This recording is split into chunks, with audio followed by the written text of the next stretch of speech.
Hello,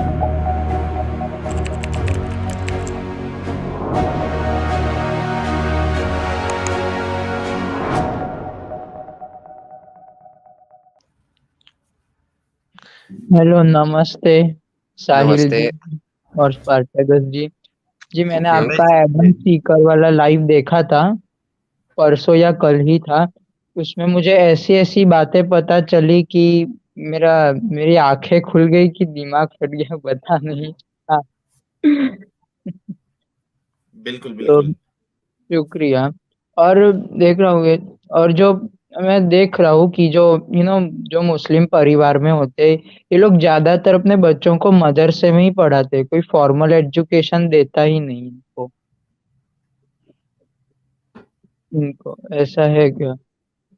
नहीं नहीं, क्या सवाल था आपका कि ज्यादातर ज्यादातर मुस्लिम जो परिवार होते हैं वो मदरसे में ही इनको पढ़ाते हैं, फॉर्मल एजुकेशन नहीं देते इनको, ये प्रॉब्लम है एक। नहीं नहीं, ये देखो, मैं जिस माहौल में या मैं जहाँ पे रहता हूँ वहाँ पे बिल्कुल ऐसा नहीं है। वहाँ पे जितने लोग हैं वो सब अपने बच्चों को जो तालीम है, यानी जो नॉर्मल स्कूल होती है वो सब वहीं पे भेजते हैं। बहुत ज़्यादा कम लोग मिलेंगे आपको जो जिनके बच्चे वाक़ई में यानी फुल टाइम जो मदरसे में पढ़ते हैं, बहुत कम मिलेंगे। बल्कि आज की तारीख में तो आपको हर एक सिटीज़ में अगर आप जाओगे, बड़ी-बड़ी सिटीज़ में, तो आपको इस्लामिक स्कूल वाला एक कॉन्सेप्ट मिलेगा जिसमें आपको नॉर्मल जो सब्जेक्ट्स होते हैं, साइंस और जितने मैथ्स जितने सब्जेक्ट है, कंप्यूटर, उसके साथ-साथ फिर वो एडिशन में वो लोग जो है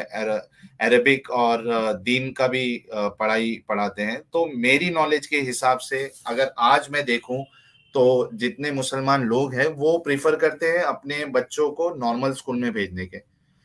मदरसों में आपको मोस्टली वो बच्चे मिलेंगे जो काफी काफी यानी गरीब होते हैं, उनके पास नॉर्मल एजुकेशन के पैसे नहीं होते हैं। वैसे बच्चे आपको मोस्टली मदरसों में मिलेंगे जो कि वहीं पे वो लोग छोड़ देते हैं, जैसा बोर्डिंग होता है वहां पे छोड़ देते हैं, उनके बच्चे वहीं पढ़ाई करते हैं, उनको जो डोनेशन आता है उसमें उनका गुजारा चलता है। अदरवाइज बाकी जितने बच्चे हैं नॉर्मली आपको सब नॉर्मल स्कूल में जाते हुए मिलेंगे। ये मेरा ऑब्जर्वेशन है।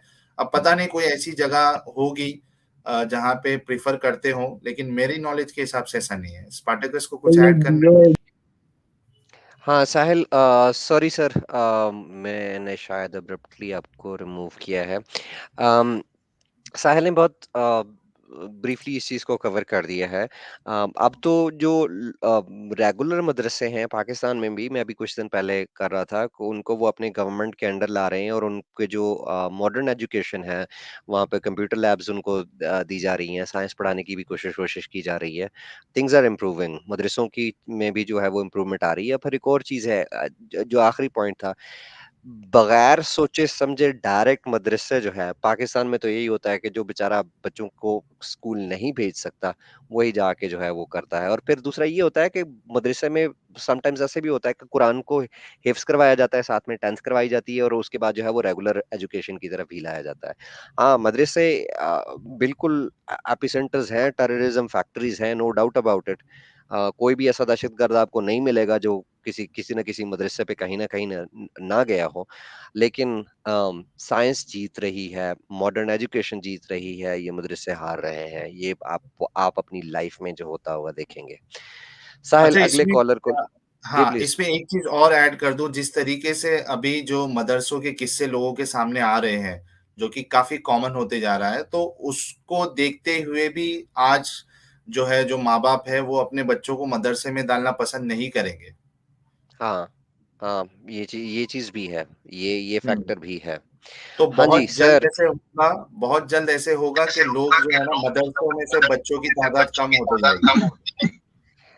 हेलो। ह्यूबल सर, यस, अपने आप को पहले उधर से वो अपना स्पीकर को जो है वो म्यूट कर दीजिए। हाँ जी, मैं स्पार्टकस जी, मैं स्पीकर पे नहीं, मतलब मैं फोन पे से डायरेक्ट बात कर रहा हूँ। नमस्कार सबसे जी, पहले साहिल जी को और आपको। नमस्कार नमस्कार। सर। स्पार्टकस जी, मैं बेसिकली हिंदुस्तान के एक ऐसे शहर से हूँ जहाँ पर मिक्स्ड पॉपुलेशन, या यूं कहिए कि मुस्लिम डोमिनेंट ऐसे कुछ चंद शहर हैं जहाँ पर मुस्लिम पॉपुलेशन ज्यादा है। तो हमारी जो बचपन गुजरा है इन्हीं लोगों में सभी उनके साथ ही गुजरा है। और चूंकि जो मैंने नाम देखेंगे आप, हुबल, तो ये मैंने आपकी और एक नीरज अत्री जी की एक स्ट्रीम देखी थी, तभी मैंने शुरुआत से ही कोशिश करी थी कि भाई जब हम इनके साथ ही पले बड़े हैं तो जानने की हमेशा कोशिश रही कि भाई इस्लाम है क्या। तो हमेशा से मुझे क्या है कि एक उनका अलग कम्युनिटी, हमेशा से वो लोग अलग रहते थे हमारे साथ, बचपन से ही भेदभाव हमने जैसे कि देखा। हमारे पूजा पाठ में तो वो शरीक होते नहीं थे, लेकिन हमें हमेशा कोशिश करते थे कि जैसे कि टिफिन में स्कूल में भी नॉनवेज ला के खिलाया जाए, या फिर हमारे लड़कियों को हिजाब पहनने की हिदायत दी जाए, या फिर हमें नमाज पढ़ने के लिए या रोजे रखने के लिए कहा जाए रमजानों में। तो ये सब था ही बचपन से। उसके बाद जैसा कि अभी साहिल भाई के साथ, साहिल ने मुझे बताया कि उनके साथ जो कॉर्पोरेट में रहा, बड़े होने के बाद हमने जब नौकरी ज्वाइन की, तब भी ये भेदभाव हमें देखने को मिला कि चाहे कितना भी इंपॉर्टेंट काम हो, अगर नमाज का वक्त हो गया है तो, अजान का वक्त हो गया है तो हमको सारे काम छोड़ने होते थे। और उसके बाद वो नमाज पढ़ने चले गए तो हमको इंतजार करना होता था घंटों घंटों तक कि भाई नमाज पढ़ के आएंगे तभी काम होंगे।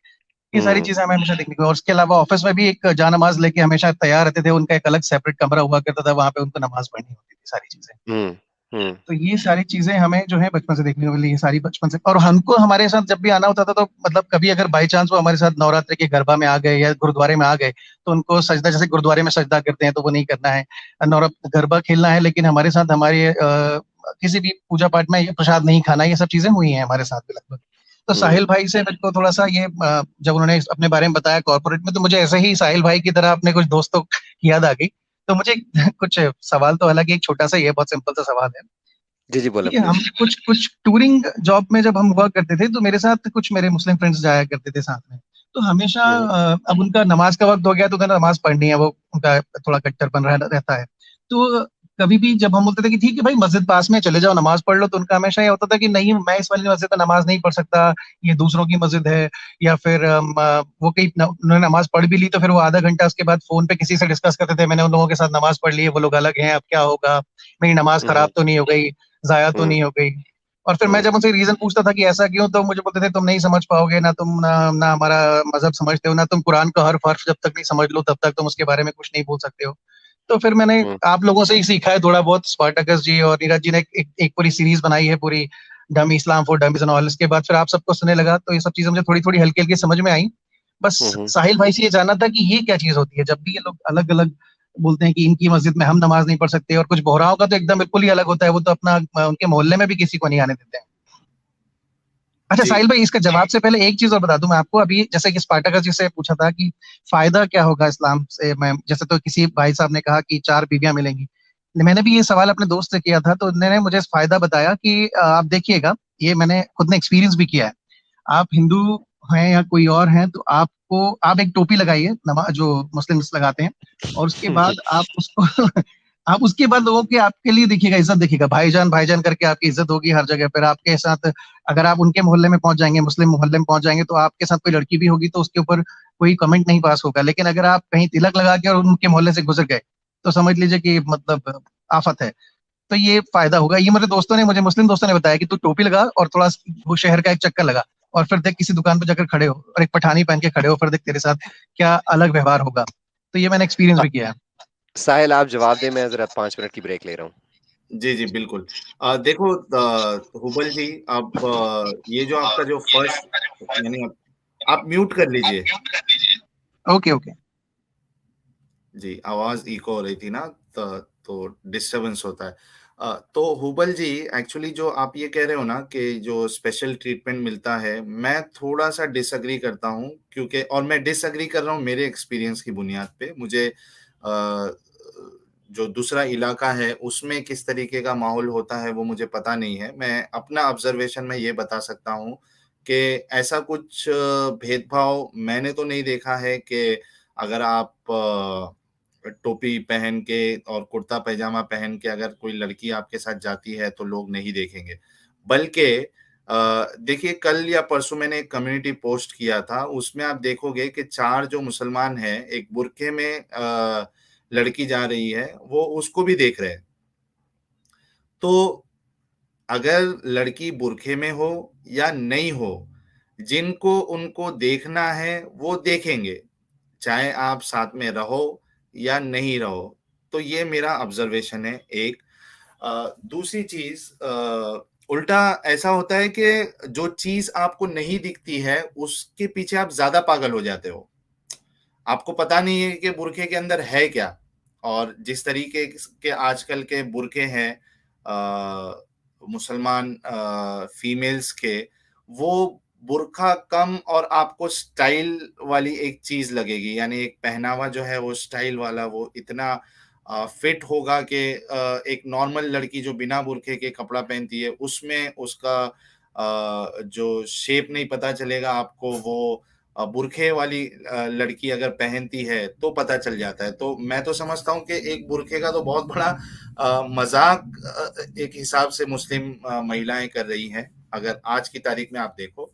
तो इस तरीके का भेदभाव मैंने नहीं देखा है, मेरी अंडरस्टैंडिंग या मेरा ऑब्जर्वेशन है। अब दूसरे इलाकों के बारे में मैं नहीं कह सकता। अब जो आपका एक्चुअल क्वेश्चन था कि ये मस्जिद में आना जाना या नहीं जाना, या मैं इस मस्जिद में नहीं पढ़ सकता, ये है क्या मामला? मामला ये है कि इसमें कुछ स्पेसिफिक फिरके हैं जहां पे आपको ये चीज मिलेगी। यानी ब्रॉडली आप देखोगे तो शिया सुन्नी, सुन्नी जो है वो कभी शिया की मस्जिद में नहीं जाएगा आमतौर पे, एक्सेप्शन हो सकते हैं। और जो शिया है वो सुन्नी के मस्जिद में नहीं जाएंगे आमतौर पे। और उसी इसी तरीके से जो बोरी है वो सुन्नी की मस्जिद में नहीं जाएगा, सुन्नी जो है वो बोरी के मस्जिद में नहीं जाएगा। ठीक है, एक तो ये दो ब्रॉडली डिवीजन हो गए कि ये लोग आपस की मस्जिद में नहीं जाएंगे। अब आते हैं सुन्नी में जो अलग अलग फिरके हैं, जैसे बरेलवी है, देवबंदी है, वहाबी है या सलफी है। अब इसमें क्या होता है कि जो बरेलवी फिरका है वो प्रीफर करता है कि वो देवबंदी या जो सलफी है उनकी मस्जिदों में नहीं जाए, क्योंकि वो गुस्ताखे रसूल होते हैं, वो काफिर होते हैं। और जो बरेलवी फिरका होता है वो कई इतने कट्टर होते हैं कि वो अपनी मस्जिदों के बाहर गेट लगा के रखते हैं कि यहाँ पे कोई जो सुन्नी मसलक है या सुन्नी फिरका है उसके अलावा के लोगों को यहाँ पे अलाउड नहीं है नमाज पढ़ना। और आमतौर पे अगर जो बाकी के 3-4 फिरके हैं, देवबंदी है या सलफी है या बाकी फिरकों की मस्जिद है, वहां इस तरीके की कोई कैद नहीं होती है। और ये जो फिरके वाले हैं देवबंदी, वहाबी, सलफी, ये आमतौर पे आपको एक दूसरे की मस्जिद में जाते हुए मिल जाएंगे, लेकिन ये लोग भी शिया मस्जिद में नहीं जाएंगे या बोरी वाली मस्जिद में नहीं जाएंगे। तो इस तरीके से डिवीजन हुआ है मस्जिदों में। उम्मीद है कि आपको समझ में आया होगा। एक चीज मैं ऐड कर दूं साहिल, यहाँ पर मैं एक छोटा सा इंसिडेंट शेयर कर देता हूँ। ये डिवीजन जो है फिरकों की, खास तौर पे शिया सुन्नी की जो आपस की जो मसलकी नफरत है, अ, उसकी रूट्स तो बहुत बहुत गहरी हैं। वो तो रूट्स की तरफ जाएंगे तो वो मोहम्मद के टाइम तक हम चले जाएंगे, उसकी डेथ के टाइम से ही सारा मामला स्टार्ट हो गया था। इनकी नफरत एक दूसरे से इतनी है कि एक दफा ये हुआ कि हमारे गांव में एक शिया फैमिली थी, और उनका शियों का लड़का जो है वो मेरा क्लास फेलो था, मुस्लिम था उस वक्त में। रमजान के दिन थे, तो रमजान में अक्सर कोशिश होती थी कि नमाज जो है वो मस्जिद में जाकर ही पढ़नी है, क्योंकि उसका सवाब ज्यादा होता था। तो क्रिकेट खेल रहे थे, क्रिकेट के बाद अफ्तारी का टाइम हुआ। मैं अपने उस दोस्त को लेकर साथ जो है वो चला गया, मस्जिद चला गया। तो कहता यार मैं नहीं आऊंगा, क्योंकि ये तुम्हें पता ही है। मैंने कहा कुछ नहीं होता, किसी ने वहां क्या कुछ कहना है। खैर हम चले गए, अफ्तारी वगैरह की, नमाज पढ़ी, नमाज पढ़ के जो है वो किसी ने उसको पहचान लिया। कहते तू तो वो फलाने का बेटा है ना? कहता हाँ मैं हूँ। कहता तू तो शिया है? कहता है हाँ। तो कहता है तू तू मस्जिद के अंदर क्यों आया? कहता है मैं तो इनके साथ आया हूँ। खैर मुझे वहां पर डांट पड़ी। मेरी आंखों के सामने इमाम साहब ने मस्जिद पूरी से सफे निकलवा कर और कारपेट वगैरह उठवाकर उस पूरी मस्जिद को जो है वो धुलवाया कि मस्जिद पलीद हो गई है, क्योंकि इसमें एक शिया घुस गया है। ये इंडिया इस में हद भी तक होता नफरत है। का लेवल होता है। इस हद तक इंडिया नफरत में का भी लेवल होता है। है। इंडिया में भी होता है स्पार्टकस इस तरीके की कारनामे। और खास करके ये जो बरेलवी फिरका है ना, वो इस तरीके की हरकत करता है।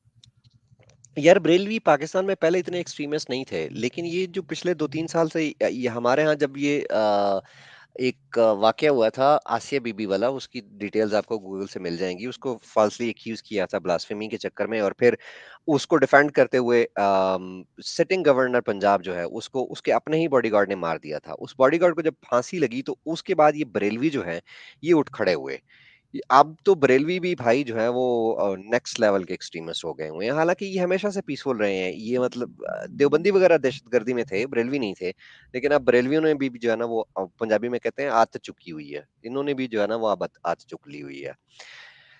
ह्यूबल द लॉर्ड, आम कुछ और आम कहेंगे? तौर पे जी जी, शुक्रिया शुक्रिया शुक्रिया साहिल भाई, शुक्रिया स्पार्टिकस भाई। Thank ji you ji so much. बहुत मैं शुक्रिया। किसी और कॉलर को लेता हूँ।